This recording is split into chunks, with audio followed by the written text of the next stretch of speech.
दिल की हालत तड़प जाने वाली। मैं पहले जब मदीने गया था तो थी दिल की हालत तड़प जाने वाली। वो दरबार सचमुच मेरे सामने था, अभी तक तस्वीर था जिसका ख्याली। मुरादों से दामन नहीं कोई खाली, कतारें लगाए खड़े हैं सवाली।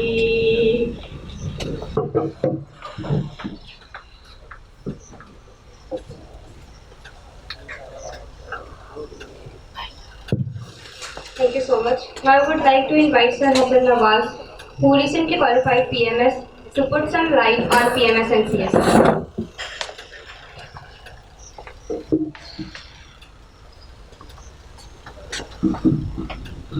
अस्सलाम वालेकुम। आवाज़ एंड तक आ रही?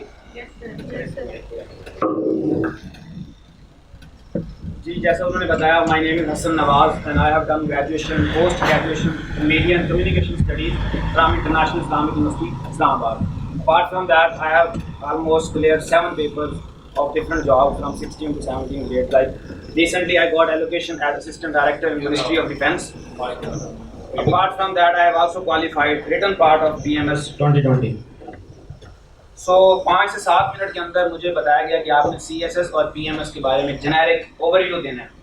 तो जहाँ तक ओवरव्यू की बात है तो आपको पता है कि CSS हो या PMS दोनों कंपैरेटिव एग्जाम हैं।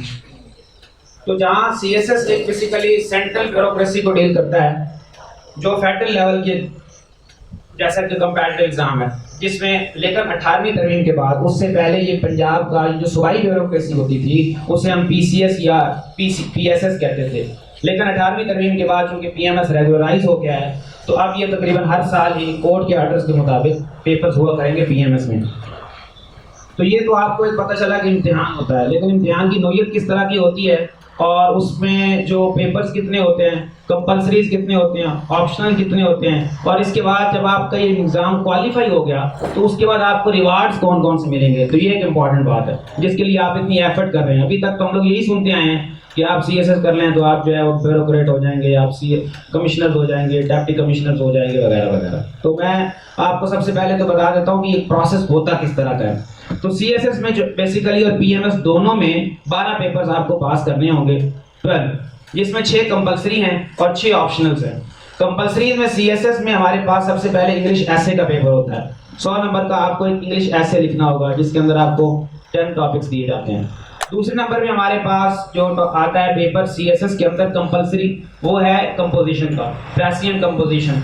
उसमें डिफरेंट चीज़ें होती हैं, जैसे एक प्रेसी आ गई, एक कॉम्प्रिहेंशन आ गई, उसके बाद बाकी ट्रांसलेशन वगैरह। तीसरे नंबर पे हमारे पास 3 पेपर होते हैं जिन्हें हम GK कंसिडर करते हैं। GK general knowledge 1, general knowledge 2 और जनरल नॉलेज 3। उन तीनों में हमारे पास जो सबसे पहला पेपर होता है वो पाकिस्तान अफेयर्स का। I repeat, not Pakistan studies, Pakistan affair. उसमें हमारे पास ये मोस्टली जो प्री पार्टीशन है उसमें 2 सवाल आते हैं, उसके बाद ज़्यादातर सवाल पोस्ट पार्टीशन आते हैं या करंट अफेयर के रिलेटेड। चौथा हमारे पास CSS में जो कंपल्सरी पेपर है उसे हम कहते हैं करंट अफेयर के नाम से। करंट अफेयर में मोस्टली जो रीजनल अफेयर चल रहे हैं, ग्लोबल अफेयर है, उसके अलावा हम रीजनल अफेयर्स हैं या हमारे डोमेस्टिक इशूज़ हैं, उस पर जो है ये चौथा पेपर जो हमारे पास CSS के अंदर आता है उसे हम कहते हैं general science and ability. General science and ability जो है वो डील करता है हमारे पास 2 सेक्शन के अंदर, एक जनरल साइंस का और एक जनरल एबिलिटी का। जनरल साइंस के अंदर हमारे पास डिफरेंट आगे पोर्शंस हैं, फिजिकल साइंस है, उसमें एनवायरमेंटल साइंस है, फूड साइंस है वगैरह वगैरह। और जनरल एबिलिटी के अंदर हमारे पास जो मैथ के रिलेटेड चीज़ें हैं, मैथमेटिक्स में, उसमें मोस्टली चीज़ें जो है वो आपके पास एनालिटिकल रीजनिंग है, इस तरह की नहीं है। ऐसा नहीं है कि आपको कोई फार्मूले या कोई वगैरह वगैरह चीज़ें हल करनी है, नहीं।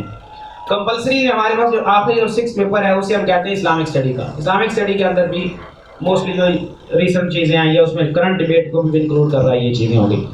तो इसमें जो इसकी मेकिंग है वो इस तरह जो होता है कि हर पेपर में 20 मार्क्स के एमसीक्यूज होते हैं ऐसे के अलावा, और बाकी आपके पास 80 नंबर जो है वो सब्जेक्टिव क्वेश्चन होता है। ये तो हो गई सीएसएस के अंदर कंपलसरीज। अब पीएमएस के अंदर जो कंपलसरीज हैं वो आपके पास 6 हैं सिमिलरली, लेकिन उसमें डिफरेंस ये है कि उधर एक जीके का पेपर एक्स्ट्रा होता है, उसकी जगह करंट अफेयर का पेपर नहीं होता। वो जीके का पेपर जो एमसीक्यूज बेस्ड होता है, ठीक है, नेगेटिव मार्किंग 0.25 की। इसी तरह एक और पेपर शामिल होता है उर्दू। अल अमीन अकेडमी के अंदर उर्दू पढ़ाने की जिम्मेदारी मुझे सौंपी गई है, तो जो एक्स्ट्रा पेपर है पीएमएस के अंदर कंपलसरी वो उर्दू का पेपर है, ठीक है, और उसकी जगह जनरल साइंस एंड एबिलिटी का पेपर शामिल नहीं है। बाकी सारी डायमेंशन उसी तरह की है, ठीक हो गया। बाकी आप ऑप्शनल जितने भी होते हैं वो डिफरेंट ग्रुप्स बने हुए हैं सीएसएस के अंदर भी और पीएमएस के अंदर भी, तो वो आप देखते चले जाएंगे तो आइडिया होता जाएगा। मजीद जो रहनुमाई के लिए इधर जितने सीनियर टीचर हमारे उस्ताद ज़िया साहब, अरब नवाज साहब और उस्मानी साहब, वो इधर ही आपको गाइडेंस फराहम करने के लिए। अब तो ये आपको पता चल गया कि इम्तिहान है। इसी तरह सीएसएफ के अंदर एक पैनल इंटरव्यू होता है 300 मार्क्स का, और पीएमएस के अंदर पैनल इंटरव्यू होता है 200 मार्क्स का, ठीक है। ये तो आपको इम्तिहान है, इसका प्रोसेस है जो पेपर पास कर रहे हैं। अब इसके बाद रिवार्ड्स क्या क्या है। सीएसएस के अंदर हमारे पास 12 ग्रुप्स होते हैं, डिफरेंट 12 ऑक्यूपेशनल ग्रुप्स जिसे हम कहते हैं। सबसे पहले जो अमूमी तौर पर जो रैंकिंग कंसिडर की जाती है यहाँ पे, वो पैस जिसे हम कहते हैं पाकिस्तान एडमिनिस्ट्रेटिव सर्विस, जिसमें ये जितने भी रिक्रूट होते हैं 2 साल की, 1 साल की सीटीपी ऑलमोस्ट और 1 साल की एसटीपी स्पेशलाइज्ड ट्रेनिंग प्रोग्राम। उसके बाद असिस्टेंट कमिश्नर अपॉइंट होते हैं एक सब डिवीजन के अंदर। फिर वो एडिशनल डिप्टी कमिश्नर अगर फील्ड के अंदर है, डिप्टी कमिश्नर और किसी में फिर कमिश्नर और इसी तरह आगे। अगर वो सेक्रेटेरिएट के अंदर सर्व कर रहे हैं तो फिर उन्हें हम कहते हैं कि बाज़ औक़ात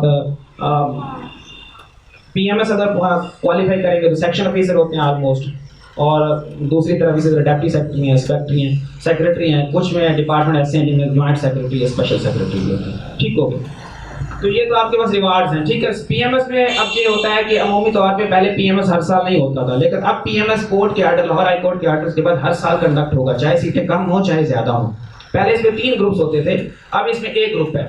पहले इसमें असिस्टेंट डायरेक्टर लैंड रिकॉर्ड भी आते थे, और इसके अलावा ETO excise and taxation officers, और साथ में पीएमएस ऑफिसर जिन्हें हम अमूमी तौर पे एसीडीसी वगैरह कंसीडर करते हैं जब फील्ड में होते हैं। अब जो है वो ऐसा नहीं है, अब सिर्फ एक ही इसके अंदर डिपार्टमेंट है जिसे हम पीएमएस ऑफिसर कहते हैं, और उन्हीं के अंदर इनका जो डिपार्टमेंट होता है parent department SNGAD, services and general administration. By and large उसकी 1100 सीट्स हैं, ठीक है। 500 के करीब जो है वो इसमें सेक्शन ऑफिसर्स हैं, और बाकी उसके बाद फील्ड की सीटें जो मैंने आपको गिनाई है, स्टार्ट में 17 grade pay finance and planning officer भी हैं, और बाकी सारे। तो इसमें पीएमएस के अंदर ये होता है कि 50% जो इंडक्शन होती है वो डायरेक्ट सिलेक्शन के जरिए होती है, जो आप तो ये एग्जाम देने जा रहे हैं 12 पेपर्स का। तो जो दूसरी तरफ 50% है वो नीचे से जो डिफरेंट कैडर्स हैं उनसे उनको अपग्रेड करके आगे पीएमएस के अंदर इंडक्ट करते हैं, ठीक हो गया। यहाँ तक अगर किसी को कोई सवाल है तो पूछ सकते हैं।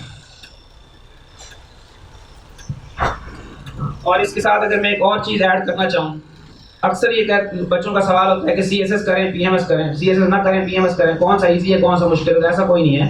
मैंने आपको पेपर की जो जितने भी पेपर्स हैं इसलिए बता दिया कि 2 पेपर सिर्फ एक्स्ट्रा होते हैं पीएमएस के अंदर, और वो सीएसएस के अंदर वो वाले 2 पेपर नहीं है, बल्कि हम एक कहेंगे। जीके का पेपर तो ऐसा है कि सीएसएस के अंदर 220 मार्क्स के एमसीक्यू होते हैं, ठीक है, और पीएमएस के अंदर जो है कंपलसरीज के अंदर इतने ज़्यादा एमसीक्यू नहीं होते, ऑलमोस्ट 45 नंबर के एमसीक्यू होते हैं पूरे पीएमएस में, और 100 मार्क्स का सेपरेट एक जीके का पेपर होता है।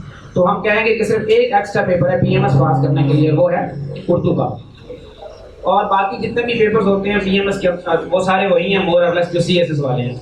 तो बस आपकी ये तैयारी होनी चाहिए कि आप प्राइमरीली तो सीएसएस पे फोकस करें, लेकिन और साथ साथ आपकी पीएमएस की तैयारी उसी तरह चलनी चाहिए, ठीक है, क्योंकि कोई एक्स्ट्रा एफर्ट कोई एक्स्ट्रा माइल आपको चलना नहीं पड़ेगा, सही है।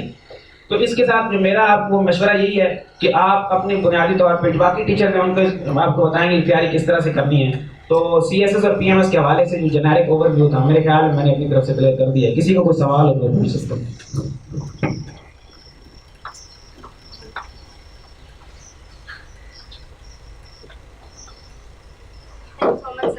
I would like to invite Dr. Zainab Hussain, who recently qualified CSS 2020 and providing her services in IRS group, to discuss about CSS preparation and her experience.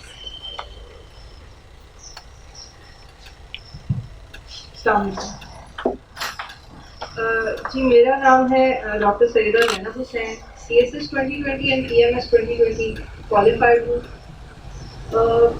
जैसे आप लोग सब यहाँ पे बैठे हैं इसी तरह कभी मैं भी यहाँ पर बैठा करती थी, दिल में यही ख्वाहिश आती थी CSS करना है, CSS करना है, लेकिन ये नहीं समझ आती थी कि कैसे करना है। बस ये पता था CSS करना है, असिस्टेंट कमिश्नर बन जाना है, लेकिन पता नहीं चलता था कैसे बनना है। कभी कोई किताब, कभी कोई न्यूज़पेपर, कभी किसी टीचर से गाइडलाइन, तो कभी कुछ। After failing many attempts I got to know कि CSS कैसे करना है। तो अब क्वेश्चन ये है कि वाई अल-अमीन, आपको यहाँ पर क्यों आना है?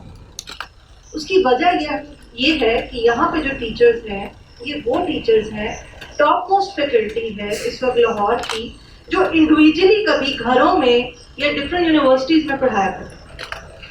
अल-अमीन की खसूसियत ये है कि उसने उन तमाम फैकल्टी मेंबर्स को इकट्ठा करके एक बिल्डिंग के अंदर आपको दे दिया। अब आपको कभी ये नहीं है कि कभी गुलबर्ग जाना पड़ा है, जोहर टाउन जाना पड़ा है, कभी आपको सादे जाना पड़ा है, ऐसा नहीं है। सारे टीचर्स एक ही जगह पे हैं, आपको स्केजुलाइज कर दिया। अब ये नहीं होगा कि जी मैंने ये कैसे पढ़ना है, कब पढ़ना है, किस तरह पढ़ना है, कितनी डिटेल चाहिए, अखबार कैसे पढ़नी है, ये बातें बहुत दफ़ा फेल होके नहीं सीखनी आप लोग। ये यहाँ पर आना है, 40 दिन का सेशन है, 50 दिन का सेशन है, उसके अंदर ये सीख के जाना है।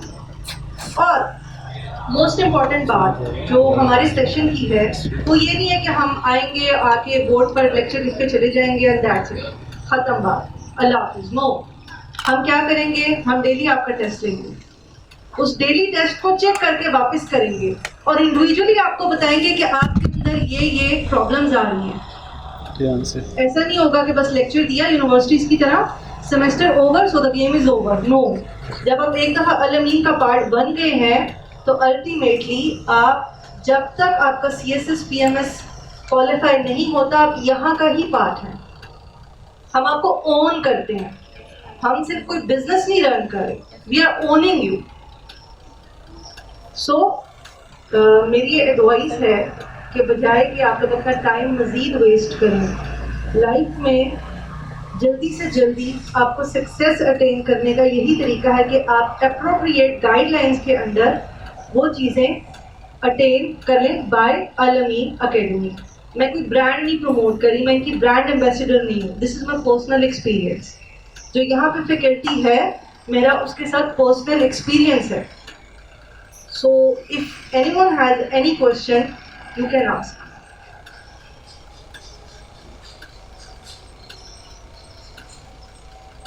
अब बात ये है कि डॉक्टरी छोड़ के why CSS and PMS। Doctor तो मैं बन गई, लेकिन जिसको CSS और PMS की एक स्टिमुलेंट मिला होता है, कह लें कि अंदर एक आग लगी होती है, वो समझ सकता है कि वो दुनिया में जो भी बन जाए उसने CSS करना ही करना है। सो आपने आइडेंटिफाई करना है अपने अंदर कि एक तो क्यों करना है और कब करना है। जब आपको पता चल जाएगा कि मैंने अब करना है, तब आपको गाइडलाइन मिलना शुरू हो जाएगी, ऑटोमेटिकली आपके अंदर सवाल निकलना शुरू हो जाएंगे कि मैडम न्यूज़पेपर कैसे पढ़ना है, मैडम MCQs कैसे सॉल्व करें। तो लाजमी ये कि आप उसके लिए कभी किसी टीचर के पास जाए, कभी किसी टीचर के पास जाए, आप एक under one roof you will get all. Thank you so much. And I would like to invite Miss Anam Wajiha Awan. She is right now with us and she is a part of Al-Amin.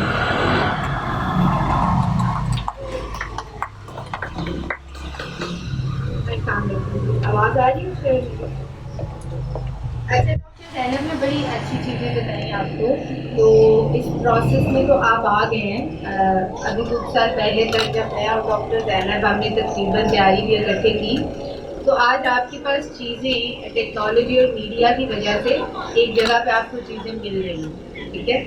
आप doctor Zainab ने जैसे बात की, तो हम जाया करते थे 2-4 जगह पे। अल-अमीन की काफ़ी तरीके हो गए हैं और वो आपको जब आप आ जाओगे तो आपको पता चल जाएगा। तो मैं कुछ चीज़ों में कि इससे पहले कि आप CSS PMS की जर्नी में स्टेप इन करो, आपका वो जो रेजोल्यूशन है या वो जो आपका एक डिटर्मिनेशन है, टॉप की रोड है, इतना आसान ये रोड या ये जर्नी नहीं होता। हमने खुद अटेम्प्ट्स फेल की और फिर हम यहाँ पे आए, but we never give up. तो कम से कम आने से पहले उससे स्टॉप योरसेल्फ और अपने आप को आपने ज़रूर मेंटली प्रिपेयर करके आना है कि इस जर्नी में जाने से पहले आपको थोड़ा सा पेशेंस होना पड़ेगा, ना सिर्फ इस प्रोसेस के साथ बल्कि अपने साथ। आई ऑलवेज से दिस कि आपकी जो प्रोग्रेस होती है ना वो ओवरनाइट नहीं होती, और वो बहुत सारे ऐसे डेज होंगे कि जब प्रोग्रेस होगी ही नहीं, ठीक है। लेकिन आपको जो है ना वो you have to keep it up, आपको करते रहना काम डेली बेसिस पे, ब्रेक नहीं लेना। डेली की प्रोग्रेस बहुत जरूरी है। अगर आप न्यूज़पेपर पढ़े हो, जब आप सब टीचर्स के पास जाओगे तो इंडिविजुअल जो सब्जेक्ट्स होंगे वो आपको गाइड करेंगे, लेकिन आपने उस प्रोसेस को कंटिन्यूएशन करना। ये नहीं है कि आपने 2 दिन पढ़ा और फिर 1-2 दिन का ब्रेक ले रहे हो, आपने वो प्रोग्रेस डेली बेसिस पे करनी है। और जैसे इंग्लिश पे आपने बहुत ज़्यादा फोकस करना है हमेशा से। जो इंग्लिश ऐसे इंग्लिश कॉम्पिटिशन है ना वो CSS की बेसिस की बैक हो रहा है। It can make or break your destiny CSS when it comes to CSS। तो आपने उस चीज़ को डेली बेसिस पे करंट अफेयर इंग्लिश ऐसे होगा आपका, और उसके लिए न्यूज़पेपर जैसे आप बाकी के जो टीचर्स होंगे वो आपको साथ साथ बताएंगे। और एक और चीज़, दे कम टू अकेडमी, वो अपनी सब्जेक्ट सिलेक्शन में वो इतना ज़्यादा टाइम वेस्ट कर देते हैं कि वो 1-2 माह में ये सब्जेक्ट लूँ, मैं ये सब्जेक्ट ना लूँ, आपने कोशिश नहीं की। एक तो अभी आपके पास टाइम बहुत कम है, आपके पास फैकल्टी अच्छी है, आपने वहाँ पे जाना है, आपने जो भी, और आपके पास इंटरनेट अवेलेबल है, आप देखिए कि सब्जेक्ट की रिक्वायरमेंट्स क्या है, पास पेपर अवेलेबल हैं, वो बहुत अच्छा सोच सकते हैं, आपके पास टाइम। तो आपने उस सेकंड गेसिंग वाली गेम पे नहीं जाना, और आपने बहुत ज़्यादा टाइम में ये ले लूँ, मैं वो ले लूँ। All I can tell you कि आप कोई भी सब्जेक्ट लेते हो, अगर आप उसको अच्छे रिसोर्सेज से प्रिपेयर करते हो तो वो सब्जेक्ट इवेंचुअली आपको पे ऑफ करता है। और when it comes to civil services examination तो आपको थोड़ा बहुत मार्जिन जो है वो अनसर्टेनिटी के लिए छोड़ना भी पड़ता है। समटाइम्स क्या होता है, at the end of the day आपके बेस्ट सब्जेक्ट्स में भी they are not going to pay you off, और आपके जो सब्जेक्ट जहाँ पे आप you are not so sure about them वो आपको बहुत अच्छा स्कोर दे जाते हैं। तो उस पर जो सब्जेक्ट सिलेक्शन है उसमें बहुत ज़्यादा कंफ्यूज नहीं होना, बहुत ज़्यादा टाइम आपने वेस्ट नहीं करना, बल्कि आपने वो जितना भी अच्छी फैकल्टी है उनसे डिस्कस करें। खुद इंटरनेट आपके पास अवेलेबल है, कोई भी ऐसे सब्जेक्ट्स जो आपको लगता है जिनके साथ आप कंफर्टेबल हैं और जिनको आप आगे अच्छा आपका इंटरेस्ट वाले हो सकता है उनको चूज़ करें, और बस उसके बाद उन पर आप काम करना चाहिए। और वही बात है कि गिव इट योर ऑल, आपके पास जितना भी टाइम रहे। आप इसमें भी कैंडिडेट्स मैंने देखा है कि आपकी एक बहुत बड़ी अक्सर स्टूडेंट्स का ये क्वेश्चन होता है कि how much time is required.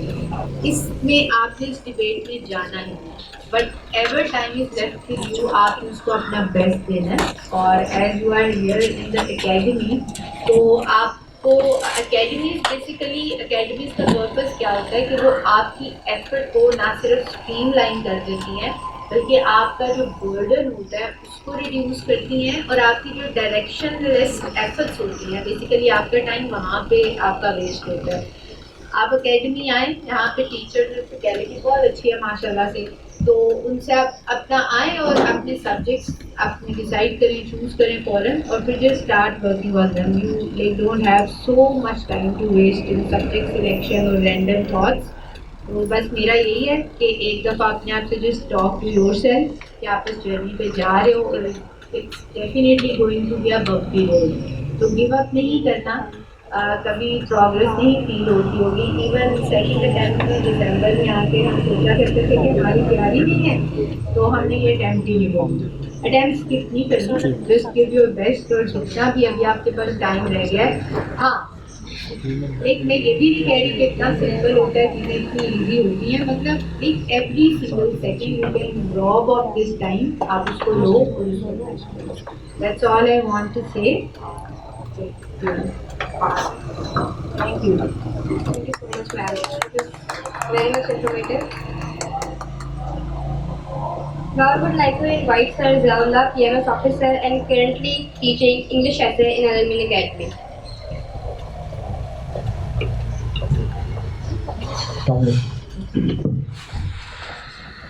Time थोड़ा है तो थोड़े टाइम में थोड़ी सी बातें कोशिश करेंगे, काम की बातें करें। सर मेरी बात हो रही थी स्टाफ के हवाले से, फैकल्टी के हवाले से। मैं एक चीज़ ऐड करना चाहूँगा कि यहाँ पे एक चीज़ पे कंप्रोमाइज़ नहीं है, वो है फैकल्टी की अपनी एक्सपर्टी पे।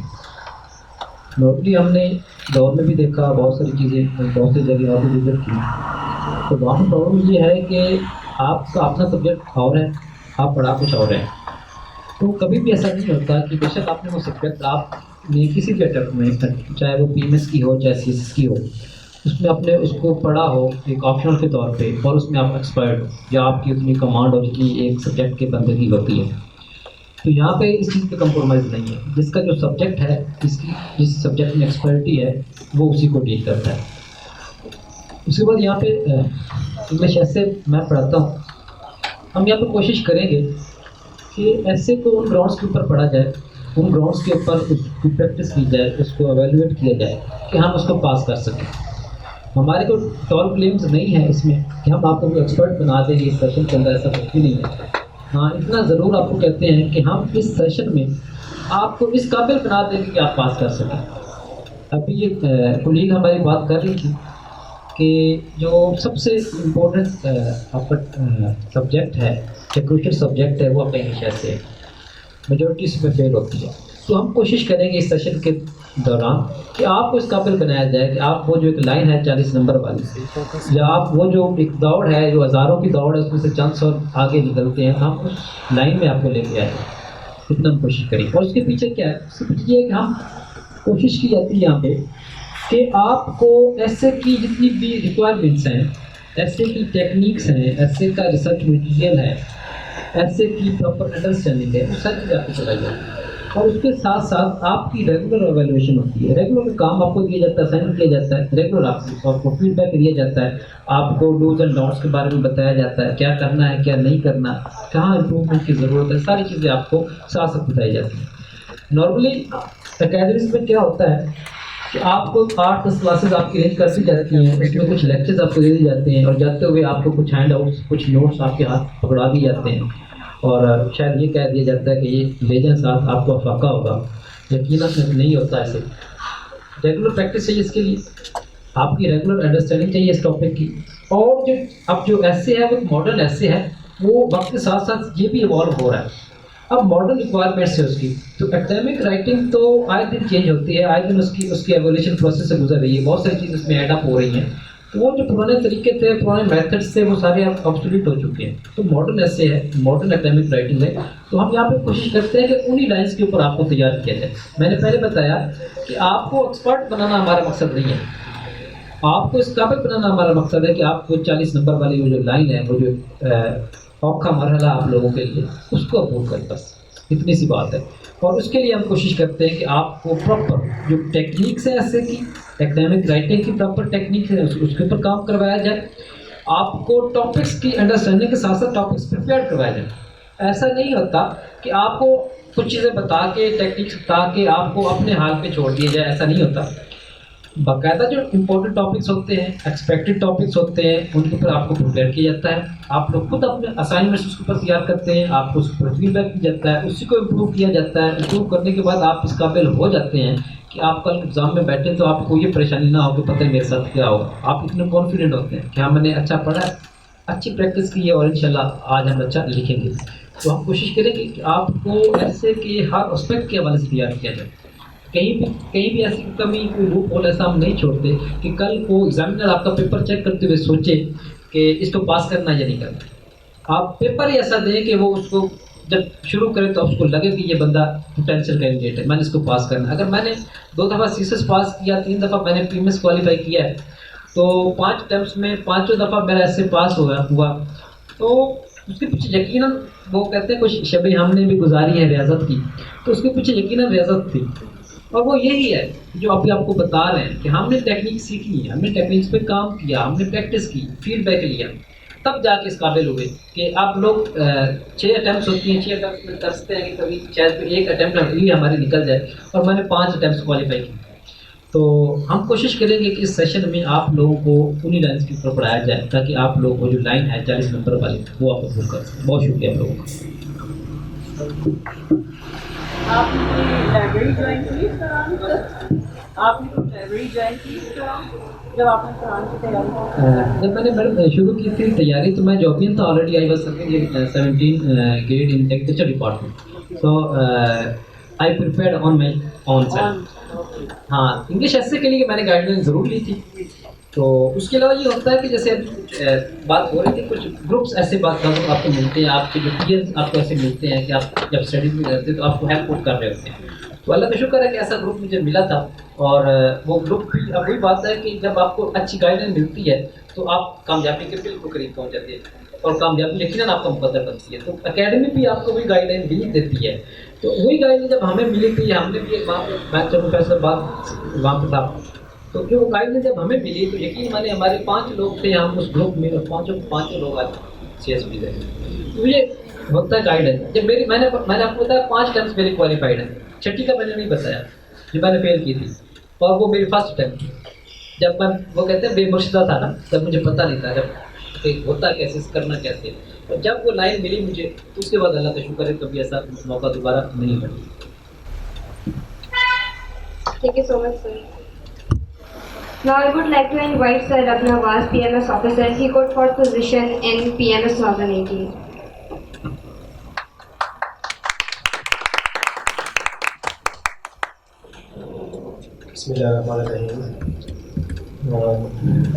अब मेरे अपने यहाँ पर मौजूद जो मेरे मुर्शिद और मेरे मेंटोर हैं सर्विस वाले, उनकी मौजूदगी में कोई अपनी एक एक्सपर्ट ओपिनियन देना उसकी तो जसारत नहीं है, लेकिन ये सर की बताए हुए जो अल्फाज हैं वही मैं आपसे शेयर करूँगा। तो it will be very short interactive session, और उसके बाद क्योंकि सर की डिटेल डिस्कशन होगी तो then sir will share with you all the aspects of preparation. ठीक है, मैं सिर्फ 3 से 4 चीज़ों के ऊपर बात करूँगा। सबसे जो पहली बात है वो मैं आपके जो because now you are starting for a journey जो कि बहुत टफ भी है और इट विल प्रोलॉन्ग। ठीक है, अगर ये कहें कि हम 4 या 5 महीनों में तैयारी करके हम CSP बन जाएंगे या PMS ऑफिसर बन जाएंगे तो that will be a day dream. ठीक है, असल और एक्चुअल जो प्रेपरेशन के लिए you have to specify at least 3 to 5 years for your preparation. ठीक है, और हमेशा अच्छी ही प्रेपरेशन के साथ ही आपको एग्ज़ाम्स में बैठना चाहिए। ठीक है, जब आप अपने आप को ये समझें कि now you will be among वो जो टॉप, अगर PMS की बात हम करें तो PMS के अंदर आपका पूरा पंजाब है, and you have to fight for 40 to 45 seats. अगर CS की बात करें तो you have to fight for 200 something seats.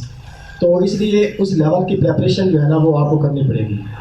इस पूरे जर्नी में जो सबसे इम्पोर्टेंट चीज़ है वो 3 से 4 चीज़ों के गिर्द घूमती है। ठीक है, सबसे पहली चीज़ ये है कि कंसिस्टेंसी एंड जो हार्ड वर्किंग। आप अपनी हार्ड वर्क करें लेकिन कंसिस्टेंसी के साथ करें।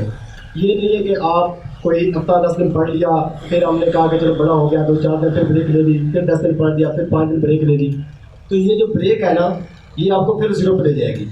आप अपने स्टडी आवर्स फिक्स करें और अपने टारगेट सेट करें और उन टारगेट्स को डेली बेसिस पे अचीव करें, और एंड ऑफ द डे अपने आप को एवेल्यूएट करें। जब किसी आप लाइब्रेरी में जा रहे हैं, आप किसी जगह पर बैठ के पढ़ रहे हैं, तो eight the end of your day, क्योंकि मैं तो ऐसे ही करता था, आपने अपने उस टारगेट को जो कि आपने इन द मॉर्निंग आपने फिक्स किया था कि आज मैंने इतने टॉपिक्स या इतने क्वेश्चंस मैंने करके आने हैं, क्या आपने वो अचीव कर सके या नहीं कर सके। अगर तो आप अचीव कर गए देन इट्स गुड, अगर आप उसको अचीव नहीं कर सके then you have to revisit your plan. फिर आपने देखना होगा कि कौन से ऐसे फैक्टर्स थे जिसकी वजह से आप अपने टारगेट्स को अचीव नहीं कर सके। वो जो शार्ट टारगेट्स हो गए वो आपके लिए एक सेल्फ मोटिवेशन हो गए। समटाइम्स ऐसा होता है कि स्टूडेंट्स एक ही वक्त में मल्टीपल सब्जेक्ट्स की प्रिपरेशन स्टार्ट कर देता है और 7, 8, 9 माह गुजरने के बाद उसको लगता है कि मेरा तो एक भी सब्जेक्ट कंप्लीट नहीं हुआ, तो उससे आपको एंग्जाइटी आना शुरू हो जाती है। आप एट ए टाइम 1 सब्जेक्ट ही लेके चलें और उसके साथ इंग्लिश को आप लेके चलें, वो एक रेगुलर चीज़ है, उसको आप कभी कंप्रोमाइज़ नहीं कर सकते ना। तो कंसिस्टेंट हार्ड वर्किंग बहुत इंपॉर्टेंट है। ठीक है, मतलब कि इसके अंदर ये नहीं कर सकते आप 12 घंटे पढ़ लें, आप 14 घंटे पढ़ लें। एक जो अच्छी प्रेपरेशन के लिए आपको अभी जो कंपटीशन का ट्रेंड चल रहा है, you have to allocate about 12 to 14 hours. 12 से 14 घंटे आपको पढ़ना पड़ता है। अगर आप ये कहें कि नहीं 6 घंटों में भी हो जाएगा, 2 घंटों में भी हो जाएगा, होने पे आया तो लोग तो 2 महीनों के बाद भी हैं जो कहते हैं कि 2 महीनों के बाद 4 महीनों के बाद कर लिया था। This is a matter of luck, उसको हम निगेट नहीं कर सकते। But I am talking about actual preparation कि कल को हम ऑफिसर बन जाए तो कोई बंदा ये ना कहे कि यार ये तुक्के वाले हैं। ठीक है, वो जो टैग लगता है ना तुक्के वाला, वो उसके बाद एक ह्यूमिलेशन होती है। तो एक अच्छी प्रिपरेशन के लिए आपको इतना टाइम एलोकेट भी करना पड़ेगा। इस पूरे फेज़ के अंदर आपको अपने आप को मोटिवेट भी करना होगा। सेल्फ मोटिवेशन बहुत ज़रूरी है, ठीक है। आपके ऊपर डिफरेंट फेजेस आएंगे, आप डिप्रेस्ड भी होंगे, आपको एंग्जाइटी भी होगा, आपको फ्रस्ट्रेशन भी होगी। एक वक्त आएगा कि आप हम इसको अब हमसे नहीं होता, हम छोड़ दें। अगर अल्लाह ना करे कोई 1-2 दफ़ा आपके साथ कोई मिसहैप होता है, लेकिन उससे आपने हारता वो है, फेल वो होता है जो छोड़ देता है। जो छोड़ता नहीं है, जो क्विट नहीं करता, वो फेल नहीं होता, ठीक है। तो there is a long way to go and you need to prepare yourself for effectively, ठीक है। इफेक्टिव प्रिपरेशन के साथ जाएंगे तो देन इंशाल्लाह success will be your faith. अब यहाँ पर 3-4 चीज़ें जो मैं कह रहा था, सबसे जो इम्पोर्टेंट चीज़ है वो सब्जेक्ट सिलेक्शन है। सब्जेक्ट सिलेक्शन ऐसा ही होता है कि जैसे आपने वर्ल्ड कप में जाना है और यू हैव मल्टीपल ऑप्शंस, और मल्टीपल ऑप्शंस में से आपने 11 खिलाड़ी आपने सेलेक्ट करने हैं कि इन 11 के साथ टीम में उतरेंगे तो हम जीत जाएंगे, ठीक है। तो उसके लिए ज़रूरी ये है कि आपके अच्छा मतलब कि आपका वो जो कम्बिनेशन के साथ आप जा रहे हैं उस कम्बिनेशन को आप उसके अकॉर्डिंगली डिज़ाइन करें, ठीक है। आप सब्जेक्ट सिलेक्शन के वक्त 3 चीज़ों का ज़िक्र रखना ज़रूरी है। सबसे पहली चीज़, आपका उस सब्जेक्ट के बारे में नॉलेज बैकग्राउंड कितना है, आपने अपनी डिग्री के दौरान वो सब्जेक्ट कितना पढ़ा है। ऐसा तो नहीं कोई आप ऐसा सब्जेक्ट टॉप कर रहे हैं जिसके बारे में आपको बिल्कुल भी पता ना हो, उससे अवॉइड करें। एक ये चीज़ है। सेकंड होता है कि आपने स्कोरिंग ट्रेंड देखना होता है कि आप उस सब्जेक्ट का स्कोरिंग ट्रेंड क्या चल रहा है। ये भी नहीं है कि आप ये कहें कि ये स्कोर इस सब्जेक्ट के अंदर मेरा बहुत ज़्यादा इंटरेस्ट है और मैं इसको ऑफ कर रहा हूँ तो मैं स्कोर कर लूँगा। अगर उसने पिटना है तो उसने पिटना है, इसलिए आपको फिर ऐसे सब्जेक्ट ये भी सब्जेक्ट सेलेक्ट करते वक्त आपको इसका भी ख्याल रखना पड़ेगा कि पिछले 3-4 साल के अंदर उस सब्जेक्ट का ट्रेंड क्या जा रहा है, ठीक है। क्योंकि आपने एक दफ़ा अपने सेलेक्ट करनी है, अपनी सब्जेक्ट सिलेक्शन करनी है, उसकी ही बेस पे फिर आपने अपनी अदर अटैम्प्ट्स देनी है, ठीक है। फिर उसके बाद थर्ड जो चीज़ देखी जाती है कि आपके सब्जेक्ट आपस में ओवरलैप कितने करते हैं, ठीक है। ये चीज़ बहुत इंपॉर्टेंट है। अगर आप सीएसएस के लिए तैयारी कर रहे हैं तो you should keep in mind PMS. तो कोशिश ये करें कि आपके पास जो सीएसएस के जो सब्जेक्ट्स हैं वो पीएमएस में भी आप काम कर सकते हैं या नहीं कर सकते। तो ये 3-4 चीज़ें आपके सब्जेक्ट सिलेक्शन के लिए बहुत ज़रूरी हैं। सब्जेक्ट सिलेक्शन के बाद नेक्स्ट प्रोसीजर आपको आता है, अब आपने वो चीज़ें पढ़नी कहाँ से हैं। उनके पढ़ने के लिए आपने बेसिकली कोशिश ये करनी चाहिए कि आपने वो जो टॉपिक्स हैं जो कंटेंट्स के अंदर दिए गए हैं आपने उनको तैयार करना है। उनकी तैयारी आपको मतलब कि ना मल्टीपल सोर्सेज, आप तो ऑनलाइन यूट्यूब लेक्चर्स मुख्तलिफ आपके पास मतलब कि मैगजीन्स हैं, ठीक है। जैसे न्यूयॉर्क टाइम्स है, एक्सप्रेस ट्राइब्यून है, डिप्लोमेट है, हिंदू टाइम्स है, इस तरह के जो मतलब कि ना इकोनॉमिस्ट है वहाँ से सर्च कर लें, ख़ासतौर पर आपके करंट अफेयर्स या IR के जो टॉपिक्स हैं उनके हवाले से। और बाकी आपने 3 सोर्सेज तो एटलीस्ट आपने ज़रूर कंसल्ट करने हैं। उन 3 में से एक आपके रिकमेंडेड बुक हो, एक आपका फॉरेन ऑथर हो और एक आपका लोकल हो। लोकल में ये ना हो कि आप जाएँ और आप एडवांस वालों की, इल्मी वालों की, वर्ल्ड टाइम्स वालों की कोई किताब उठा रखा है कि सारा इसी में से आ जाएगा, ऐसा नहीं होगा। क्वालिटी मटेरियल आपको पढ़ना पड़ेगा, टाइम आपने उतना ही एलोकेट करना है। अगर आप टॉपिक कर रहे हैं, वो टॉपिक आपका 1 घंटा 1.5 घंटा ले रहा है, तो अगर आप काम की चीज़ से पढ़ लेंगे तो फिर भी इतना ही टाइम लगेगा। अगर आप बाजारी जो मटेरियल है वो उठा के कर लेंगे तो वो भी उतना 1 घंटा 1.5 घंटा आपका टाइम वो भी ले जाएगा। इसलिए कोशिश ये करें कि आपकी जो क्वालिटी ऑफ मटेरियल है उस पर कंप्रोमाइज़ ना करें, क्योंकि ये कंपटीशन के एग्जाम्स हैं and you have to compete. Paper छोड़ कर कोई भी नहीं आता। आप सीएसएस में जाएंगे, आप पीएमएस में जाएंगे, हर बंदा 5 सवाल या 4 सवाल, सीएसएस में 4 सवाल होते हैं, पीएमएस में 5 होते हैं। तो आपने हर बंदा उतना लिख के आएगा और हर बंदा अपने एतबार से ठीक लिख के आएगा। लेकिन फ़र्क कहाँ पर पड़ेगा? फ़र्क पड़ेगा आपके क्वालिटी ऑफ मटेरियल पे, फ़र्क पड़ेगा आपके एनालिटिकल अप्रोच पे, फ़र्क पड़ेगा आपके way of presentation of your question, क्या आपने अपने नॉलेज को कैसे प्रेजेंट किया पेपर के ऊपर, और आपके उसके अंदर एनालिसिस और क्रिटिकल एनालिसिस कितने अच्छे थे। ये चीज़ें फ़र्क डालती हैं, जिसमें फिर ये होता है कि कुछ 700 क्लास कर जाते हैं और कुछ पास तो करते हैं लेकिन 600 में रहते हैं, ठीक है। तो ये चीज़ें बहुत ज़्यादा मैटर करती हैं। आपने इन क्वालिटी ऑफ मटीरियल पढ़ना है, अपने नोट्स बनाने हैं।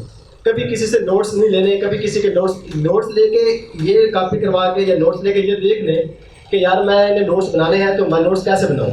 और नोट्स हमेशा आपके बुलेट्स में होने चाहिए, हेडिंग्स दें और बुलेट्स में पॉइंट्स में बनाएं, ताकि कल को जब आप याद करें तो याद करते हुए आपको वो आसानी रहे। ऐसा नहीं कि आप किताब को देख के और आपको एज इट इज़ पैराग्राफिंग में आप लंबे से नोट्स बना लें जो कि पेपर वाली रात आप उनको मेमोराइज भी ना कर सकें। पॉइंट्स में बनाएं और अपने मेंटोर्स को चेक करवाएं।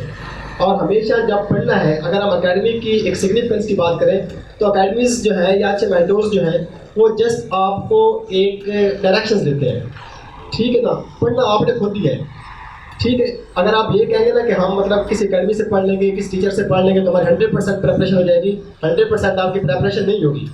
ठीक है, आपने